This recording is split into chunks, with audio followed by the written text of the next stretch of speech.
ജഗജ്ജനനിയും ജഗദ്ഗുരുവുമായ അമ്മയുടെ പാദാരവിന്ദങ്ങളിൽ അനന്തകൂടി സാഷ്ടാംഗ പ്രണാമങ്ങൾ. മുമ്പൊരിക്കൽ നമ്മുടെ ഒരു പ്രധാന ആചാര്യനോട് ഇങ്ങനെ ഒരു മണിക്കൂർ ശ്രീകൃഷ്ണനെക്കുറിച്ച് സംസാരിക്കാൻ പറഞ്ഞു. ശ്രീകൃഷ്ണ ജന്മദിനത്തിന് ശ്രീകൃഷ്ണനെക്കുറിച്ച് സംസാരിക്കാൻ പറഞ്ഞപ്പോൾ ആചാര്യൻ പറഞ്ഞ കാര്യമാണ്, if I have to talk about Srikrishna in 1 hour, it is impossible to talk about Srikrishna in 1 hour. Even Srikrishna will not be able to do it എന്നാണ്. കാരണം അത്രയും നമ്മുടെ മുന്നിൽ കാണുന്ന ഒരു വ്യക്തി മാത്രമല്ല ഭഗവാൻ ശ്രീകൃഷ്ണൻ, അത് നമ്മുടെ മുന്നിൽ കാണുന്ന ഒരു വ്യക്തി മാത്രമല്ല നമ്മുടെ അമ്മ അല്ല ശ്രീരാമൻ. ഈ അവതാര പുരുഷന്മാർ നമ്മുടെ മുന്നിൽ കാണുന്ന ഒരു വ്യക്തി മാത്രമല്ല. നമ്മൾക്കൊരു ലക്ഷ്യമുണ്ട്. ആ ലക്ഷ്യത്തിലേക്ക് എത്താനുള്ള ഒരു മാർഗം ആര് കാണിച്ചു തരും? ഒരു മാതൃകാ പുരുഷൻ എന്ന് പറയും. അങ്ങനെയുള്ള മാതൃകാ പുരുഷന്മാരാണ് ഭഗവാൻ ശ്രീരാമൻ, ഭഗവാൻ ശ്രീകൃഷ്ണൻ, നമ്മുടെ പ്രത്യക്ഷമായിട്ട് കാണുന്ന നമ്മുടെ അമ്മയും. ഇവരൊക്കെ മാതൃകാ പുരുഷന്മാരാണ്. നമ്മുടെ ലക്ഷ്യം എന്താണ്? പൂർണ്ണമായ ആനന്ദം, പൂർണ്ണമായ ശാന്തിയാണ് നമ്മുടെ എല്ലാവരുടെയും, എല്ലാ മനുഷ്യന്മാരുടെയും, എല്ലാ ജീവികളുടെയും ലക്ഷ്യം. ആ പൂർണ്ണമായ ആനന്ദം പ്രാപിക്കുക എന്നതാണ്. ആ പൂർണ്ണമായ ആനന്ദം എവിടെ കിട്ടും? അത് അവർക്ക് മാത്രമേ അറിയുള്ളൂ. അവർ അനുഭവിച്ചറിഞ്ഞവരാണ് ആ മഹാത്മാക്കൾ, അവതാര പുരുഷന്മാർ. കൃഷ്ണ എന്നുള്ള വാക്കിൻ്റെ അർത്ഥം ഇരുനിറന്ന് മാത്രമല്ല, ആകർഷണാത് കൃഷ്ണ എന്ന് പറയും. ആകർഷിക്കാൻ, ഇത് കാന്തം ആകർഷിക്കുന്ന പോലെ ആകർഷിക്കാൻ കഴിവുള്ളതാണ് ശ്രീകൃഷ്ണ. അപ്പോൾ എന്താ അതിൻ്റെ കാരണം? എന്താണ് നമ്മൾ ആകർഷിക്കുന്നത്? നമ്മുടെ പൂർണ്ണമായ ആനന്ദമാണ് നമ്മളെ ആകർഷിക്കുന്നത്. അപ്പോൾ അതുകൊണ്ട് നമ്മൾക്ക് ആകർഷണം തോന്നുന്നത്. അമ്മയെ കണ്ടു കഴിഞ്ഞാൽ ബ്രേക്കില്ലാതെ ഓടുന്നു. എന്ന് ഗോപിമാരെയും ശ്രീകൃഷ്ണൻ്റെയും നമുക്ക് ധാരാളം പറഞ്ഞു തന്നിട്ടുണ്ട്. അതിലും കാണാൻ നമ്മൾ ശ്രീകൃഷ്ണ ഭഗവാനെ കണ്ടു കഴിഞ്ഞാൽ ബ്രേക്കില്ലാതെ ഗോപിമാരോടും.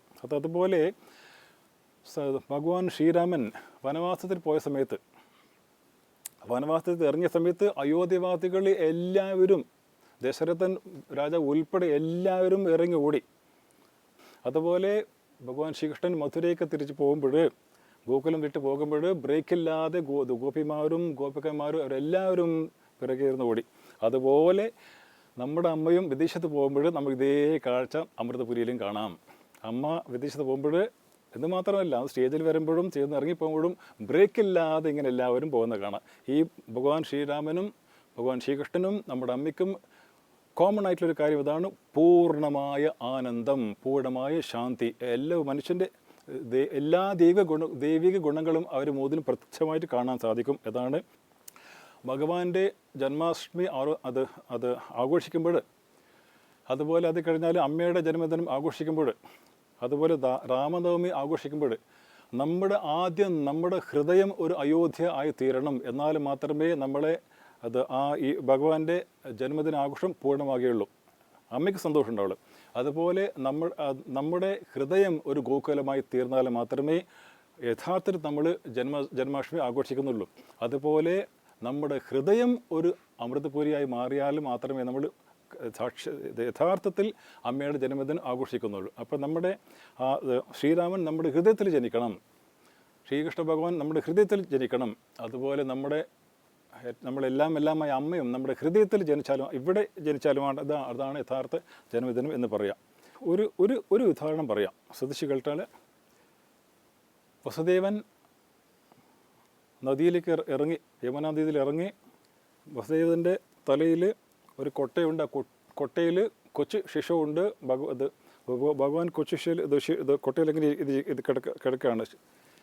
ഇദ്ദേഹം നദിയിൽ ഇങ്ങനെ ഇറങ്ങി പോകുമ്പോൾ ഈ വെള്ളം ഇങ്ങനെ ലെവൽ ഇങ്ങനെ കൂടി വന്ന് ഇങ്ങനെ നെഞ്ചുവരെത്തി. ഭഗവാൻ എന്ത് ചെയ്യുമെന്ന് പ്രാർത്ഥിക്കുകയാണ്. പക്ഷേ തിരിഞ്ഞു പോയില്ല, മുന്നോട്ട് തന്നെ നടന്നു.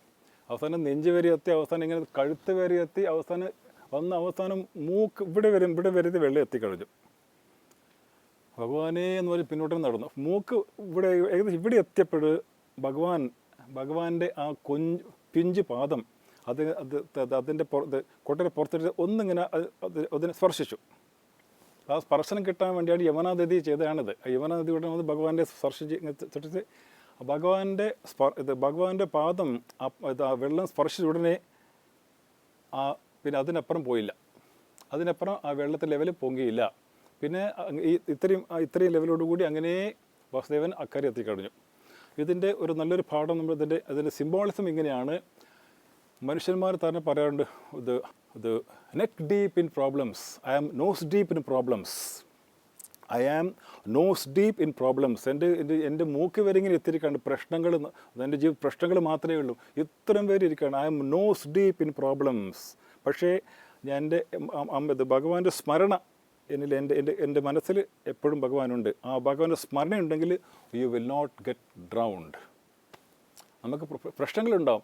എത്ര പ്രശ്നങ്ങളുണ്ടായാലും നമ്മൾ മുങ്ങിപ്പോവില്ല, മുങ്ങി മരിച്ചു പോവില്ല. ഇതാണ് ഇതിൻ്റെ സിംബോളിസം. വിഷ്ണു സഹസ്രനാമത്തിൽ ഋഷികേശ, അപ്രമേയോ ഋഷികേശ പത്മനാഭോ മരപ്രഭു എന്നൊരു വാക്കുണ്ട്. അപ്രമേയോ ഋഷികേശോ പത്മനാഭ അമരപ്രഭു. അപ്പോൾ ഋഷികേശ എന്നുള്ള വാക്കെടുത്താൽ രണ്ടർത്ഥമുണ്ട് അതിൽ. നമ്മൾ we start with the form and we go to the formless. നമ്മൾ രൂപത്തിൽ നിന്ന് ആരംഭിച്ചിട്ട് ക്രമേണ സ്വരൂപത്തിലേക്ക് പോകും.